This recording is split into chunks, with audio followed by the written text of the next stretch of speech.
বদনে আনিলে মান ভাবিছিলে হ'ব ভাল এই হল যে মহাকাল ফিৰিঙি আনিলে মাটি মান খেদিবলে বুলি মান গলগে ফিৰিঙি নগল পৰাধীন হল জাতি আকৌ এনে ভুলৰে পুনৰাবৃত্তি নেকি জাতি মাতি ভেটি ৰাখিবলে এবাৰ হিন্দু বাংলা দেখি এইটো বাৰু আছিল আগৰ কনচেপ্ট কিন্তু আজিতো অলপ বেলেগ হ'ব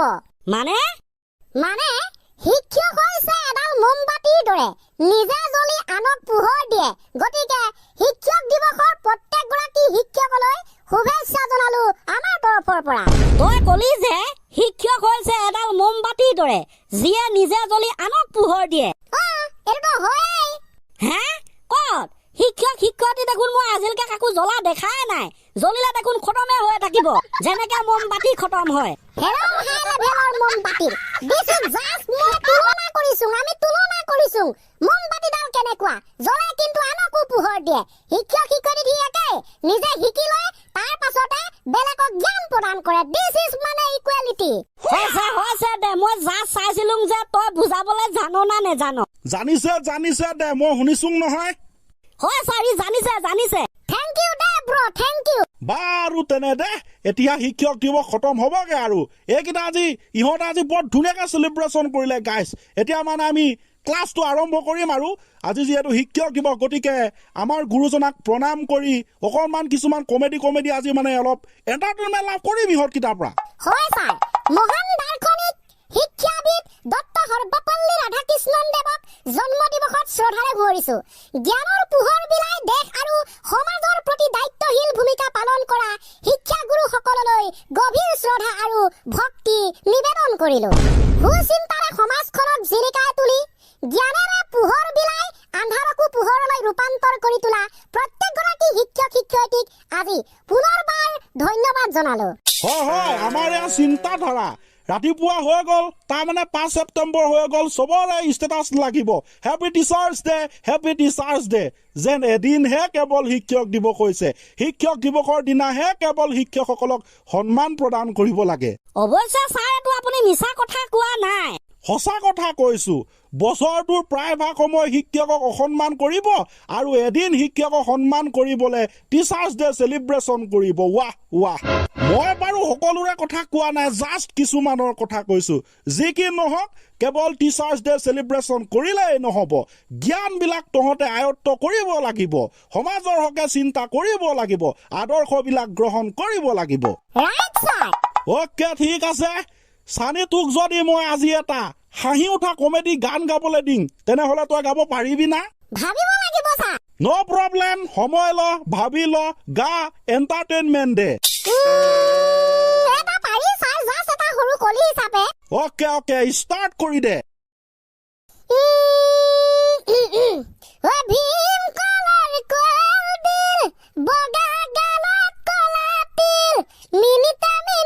কাৰেণ্ট কাটে মাহত আহে 500 বিল ভীম কলৰ কল দিল বগা গালত কলা তিল ঘণ্টাই কাৰেণ্ট কাটে মাহেকত আহে 500 বিল হেল্ল' বোপাই তই দেখোন অসমৰ ৰিয়েলিটি এটা গান গাই দিলি হে তই কিন্তু মিছা কথা কোৱা নাই দে মিছা গোৱা নাই গানটো ইয়েছ ব্ৰ হয় ছাৰ এইটো এতিয়া পুৰা ভাইৰেল হৈ আছে নহয় গানটো মাৰ্কছক লাইভ ছ'চিয়েল মিডিয়াত ঠিক কি হৈছিলে গানটো কি হৈছিলে ভীম কলৰ কল দিল বগা গালত কলা তিল মিনিটে কাৰেণ্ট কাটে মাহেকত আহে 500 বিল এইটো হৈছে ৰস ছাৰ আজিকালি ছ'চিয়েল মিডিয়াৰ ছিংগাৰ বিলাকে মানে মিমাৰ ছিংগাৰ বিলাকে ভুল কথা নিলিখে তো এই লিৰিক্স বিলাক নে কি কয় হলো শুদ্ধকে লিখে মানে ৰিয়েলিটিটো জাষ্ট অলপ কমেডি হৈ যায় জানো পাইখন কি হয় একো ধৰিবই নোৱাৰি জাষ্ট দেখাৰ পাছত ৰিয়েলিটিটো আমি ধৰা পৰি ধৰা পৰি যায় মানে গম পাই যায় এনেকে হ'ব লাগে কিন্তু সেই কথাটো আগতীয়াকে মাইণ্ডত নাহে দেখাৰ পাছতহে আহে ঠিক কৈছা ছাৰ আপুনি আমাৰ অসমৰ মিমাৰ বিলাক খাতৰা আছে তো ছাৰ এই টেলেণ্টেড অসমৰ মানে টেলেণ্টেড মানুহৰ কোনো অভাৱ নাই আমেৰিকাৰ মানুহ চন্দ্ৰ পৃষ্ঠত খোজকাঢ়ি আহিলেগে এয়া জাষ্ট আগৰ দিনৰ কথা আছিল কিন্তু ছ'চিয়েল মিডিয়াৰ যোগেদি আমাৰ দোকান দি আহিলেগে চন্দ্ৰপৃষ্ঠ ফুৰি আহিলেগে তাতকৈ আৰু কি লাগিছে ছাৰ কওকচোন সূৰ্যলে হয় সিদিনাখন ছাৰ ঈশ্বৰে সূৰ্যযান আদিত্য L1 পঠালে সূৰ্যৰ কিছুমান কথা নিৰীক্ষণ কৰিবৰ কাৰণে কিন্তু ইফালে আমাৰ অসমৰ মিমাৰ বিলাকে উলিয়াই দিলে বোলে হেবোৰ নহয় বৰ্তমান পৃথিৱীত গৰমৰ পৰিমাণ বাঢ়ি গৈছে গতিকে সূৰ্যটো যাতে অকণমান পানী চানি ছিটিয়াই বৰফ চৰফ ছিটিয়াই ঠাণ্ডা কৰিব পাৰি তাৰ বাবে সূৰ্যযান গৈছে মাথাত যে ছাৰ এই ব্ৰেইনত যে চিন্তাটো আহিলে এইটো অকল্পনীয় মানে সেইকাৰণে আমি ক'বলৈ বাধ্য হৈ পৰিছো যে অসমৰ মিমাৰবিলাক হৈছে খাটাৰা বস্তু অসমৰ মিমাৰবিলাক সঁচাকে খাটাৰা বস্তু অসমত এনেকুৱা ব্যক্তি টেলেণ্টেড ব্যক্তিৰ কোনো আশা ভৰসা ক'বলৈ আমি নাজান সীমা নাই ক'বলৈ আমি নাজান অসমত এনেকুৱা টেলেণ্টেড ব্যক্তিৰ অভাৱ নাই একদম হয় ছাৰ ৰাইট কথা বাৰু গাইজ আপোনালোকে কি ভাবে ক'বচোন এই ক্ষেত্ৰত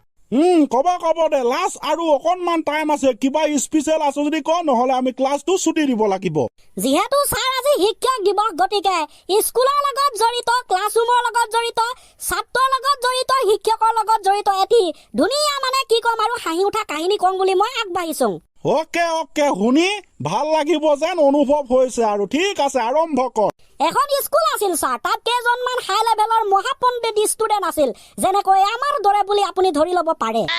অকে ধৰি ললো তাৰ পাছতে ছাৰ শিক্ষকজনে এদিনাখন গোটেই ক্লাছ ৰুমটোত এখন ৰচনা প্ৰতিযোগিতা পাতিলে ৱাও ইয়া ছাৰ আৰু ৰচনাৰ বিষয়বস্তু আছিল এলাহ মানে এই যে ভাগৰ লাগিছে বুলি মানে এলেহুৱা কাম চাম নকৰে কৰিবলৈ টান পায় সেইটো এলাহ হয় ছাৰ সেইটো এলাহ তাৰ ওপৰত এখন সুন্দৰ ৰচনা লিখিব দিলে ৰচনাৰ কণ্ডিশ্যন দি দিলে যে 4 নাইবা 5 পৃষ্ঠা হ'ব লাগিব তাৰে ভিতৰত এলাহৰ সেই বিষয়বস্তুক লৈ যোনে ভালকে ৰচনা লিখিব পাৰে তাক পুৰস্কাৰ দিয়া হ'ব বুলি ঘোষণা কৰিলে কি হ'লগে তাৰপিছত হয় ছাৰ সবে ধুনীয়াকে ৰচনা লিখিছে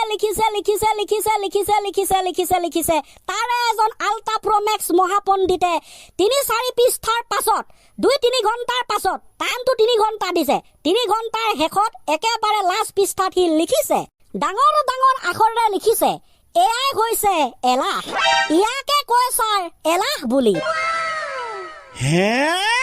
হয় ছাৰ তাৰ মানে গাইছ বুজি পাইছেনে যদি পোৱা নাই মই বুজাই দিছো বুজি পালে গাইছ এলাহ ইয়াকে কয় এলাহ একেবাৰে 4 পৃষ্ঠাৰ লাষ্ট পৃষ্ঠাত কি লিখিছে হ'ব ছাৰ বুজাই দিছো মই তাৰ মানে এলাহৰ মিনিংটো কি এলাহুৱা কাম চাম নকৰে নিলিখে নপঢ়ে আৰু বিষয়বস্তুটো কি এলাহ তাৰ মানে সি এলাহত বহি আছে নিলিখাকে একেবাৰে শেষত এলেহুৱা ভাবে সি লিখি দিছে এয়া হৈছে এলাহ গোটেই আগত একো লিখাই নাই 3-4 পৃষ্ঠা মানে বুজিছা এতিয়া কি যে হ'ব কিনো নুবুজিব এইটো লাষ্ট এটা কথাই কম খতম বাই টাটা গুড বাই ফিনিছ